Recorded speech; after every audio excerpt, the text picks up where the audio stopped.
What's up, everybody? Want your VirtualBox VM to run insanely fast? I fixed the slowest one in minutes, and you can too. Step 1. Download and install the VirtualBox extension pack from virtualbox.org. It's free and unlocks USB 3.0, webcams, and disk encryption.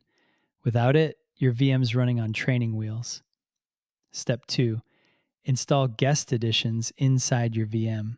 Go to Devices, click Insert Guest Editions CD Image, then run vbox Windows Editions -amd64.exe and install everything.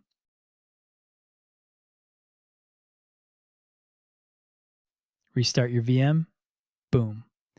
Before, tiny screen, stuck mouse, no clipboard.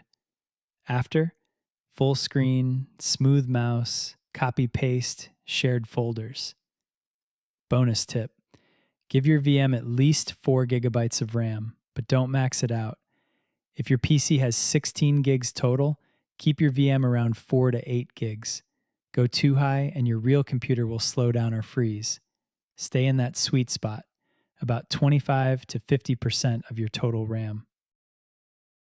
Do this, and your VM will feel like lightning.